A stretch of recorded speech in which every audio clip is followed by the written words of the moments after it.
ഈ 61 അടിയോളം എത്തുക എന്ന് പറയുമ്പോൾ 20 മീറ്ററോളം. പക്ഷേ ഈ മറ്റ് കരസേനയൊക്കെ തന്നെ ലൊക്കേറ്റ് ചെയ്തിരിക്കുന്ന ഇടത്തു നിന്നും ഇടത്തേക്ക് എത്തുക എന്ന് പറയുമ്പോൾ ആ പരിധി വളരെ ഒരു പ്രധാനപ്പെട്ടതാണ്. അത് തുടക്കത്തിൽ ഈ യന്ത്രത്തിന് തന്നെ പരിമിതികൾ ഉണ്ട് എന്ന് മനസ്സിലാക്കുന്നു. അതല്ല, ഇന്നിനി എത്ര മണിക്കൂർ ആ പരിശോധന നീളും, അങ്ങനെയെങ്കിൽ മറ്റെന്തെങ്കിലും പ്രതിസന്ധി ഉണ്ടെങ്കിൽ ഈ വെള്ളത്തിലേക്കൊക്കെ ഇറങ്ങിയുള്ള സമാന്തരമായിട്ടുള്ള പരിശോധനകളൊക്കെ പുരോഗമിക്കുന്നുണ്ടല്ലോ. എങ്ങനെയാണ് ഇനിയുള്ള മണിക്കൂറുകൾ നിർണായകമാകുന്നത്? KB ശ്രീധരൻ അവിടെ കാഴ്ചകൾ നോക്കുമ്പോൾ.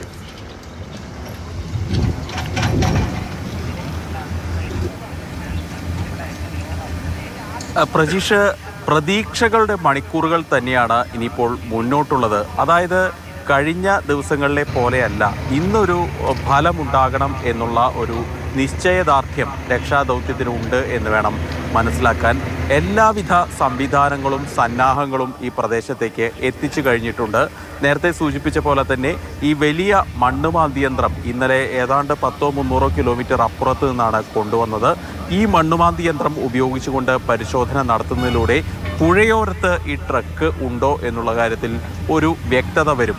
അതിന് പ്രധാനമായും പുഴയോരത്ത് തിരയാനുള്ളൊരു കാരണം ഈ ട്രക്കും അതുപോലെ തന്നെ ഈ ചായക്കട, ലക്ഷ്മൺ നായിക്കിൻ്റെ ചായക്കടയുടെ ഏതാണ്ട് മുൻഭാഗത്താണ് ട്രക്ക് പാർക്ക് ചെയ്തിരുന്നത്. ഈ ട്രക്കിനെയും കൊണ്ട് താഴേന്ന് മല പൊട്ടി ഈ കടയും കൊണ്ട് താഴെ പുഴയോരത്തേക്ക് ഇരിക്കാനുള്ള ഒരു സാധ്യത വളരെ കൂടുതലാണ് എന്നുള്ള ഒരു വിലയിരുത്തൽ പല ഭാഗത്തു നിന്നുമുണ്ട്. ഈ സ്ഥലത്തെക്കുറിച്ച് നല്ല ധാരണയുള്ള MLA സതീഷ് കൃഷ്ണ സെയിലും ഇത്തരത്തിലുള്ള ഒരു നിഗമനത്തിലേക്കാണ് എത്തിയത്. അദ്ദേഹം ആദ്യം മുതൽ തന്നെ പറയുന്നുണ്ട് ഈ പുഴയോരത്ത് തന്നെ പരിശോധന നടത്തണമെന്ന കാര്യം. പക്ഷേ അന്ന് ഈ ലോറിയുടെ GPS കിട്ടിയ ആ ഒരു പ്രദേശം, മൊബൈൽ സിഗ്നൽ കിട്ടിയ പ്രദേശം എന്നൊക്കെ ഉള്ള കാരണങ്ങൾ കൊണ്ട് കരയിലാണ്, റോഡിലാണ് പരിശോധനകൾ നടത്തിയിരുന്നത്.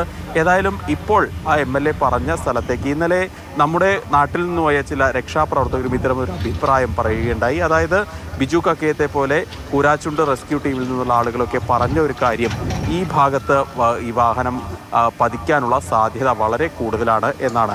ഏതായാലും അവിടം കേന്ദ്രീകരിച്ചാണ് ഇപ്പോൾ ഈ മണ്ണ് മാറ്റുന്ന നടപടികൾ പുരോഗമിച്ചു കൊണ്ടിരിക്കുന്നത്. അതായത് ഇപ്പോൾ കൊണ്ടുവന്ന കൂറ്റൻ മണ്ണുമാന്തി യന്ത്രം, അതിൻ്റെ കൈക്കരുത്തിനെ ആശ്രയിച്ചിരിക്കും ഇനിയുള്ള തിരച്ചിലിൻ്റെ മുന്നോട്ട് പോക്ക്.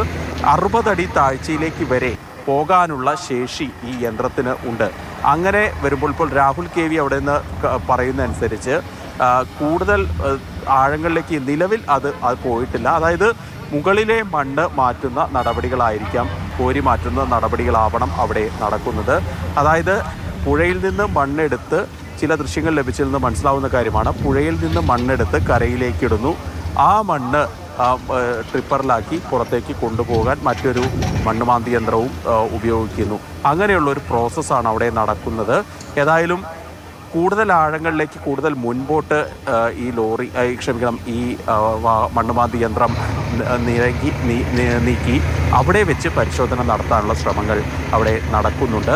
മറ്റൊരു കാര്യം, നേരത്തെ പറഞ്ഞ പോലെ തന്നെ സമാന്തരമായിട്ടുള്ള മറ്റൊരു കാര്യമാണ് ഈ മൺതിട്ടയിൽ, അതായത് പുഴയ്ക്ക് നടുവിൽ ഉണ്ടായ പാറക്കൂട്ടങ്ങൾ അടിഞ്ഞ് മണ്ണ് അവിടെ അടിഞ്ഞുകൂടി ഉണ്ടായ ആ മൺതിട്ടയിൽ നിന്ന് ഈ മണ്ണിടിഞ്ഞ ഭാഗത്തെ കരയിലേക്കുള്ള 40 മീറ്റർ പരിധിയിൽ റഡാറിൽ സിഗ്നലുകൾ ലഭിച്ചിരുന്നു. ഈ പ്രദേശത്ത് കൂടി തിരയാനുള്ള ഒരു നീക്കം നടക്കുന്നു. പക്ഷേ അവിടെ നമുക്ക് ഗംഗാവാലി പുഴ ഒരു പ്രതിബന്ധമായി നിൽക്കുന്നുണ്ട്. അവിടെ മുങ്ങിത്തപ്പുന്നതിന് വേണ്ടി മുങ്ങൽ വിദഗ്ധരെല്ലാം ഉണ്ട്. ശരി, തീർച്ചയായും KB ശ്രീധരൻ സൂചിപ്പിച്ച പോലെ അത്യന്തം ദുഷ്കരമായിട്ടുള്ള ഒരു പ്രവൃത്തിയുടെ ദിനം കൂടിയായി ഇത് മാറുകയാണ്.